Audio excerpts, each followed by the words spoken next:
Sa topic na ito pag-uusapan natin ang mga benepisyo ng mais sa ating katawan sa tuwing kakain tayo nito at pag-uusapan na rin natin ang posibleng side effects. Ano pa ang hinihintay natin at tara na sabay-sabay tayong tuklasin ang mga nakatago sa loob ng halamang ito. Pero bago ang lahat pa-subscribe at like naman dyan, salamat.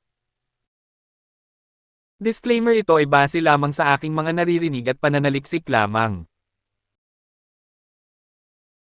Ang mga butil ng mais ay mayaman sa carbohydrates, B vitamins, vitamins A at C, potassium at zinc pati na rin ang protina.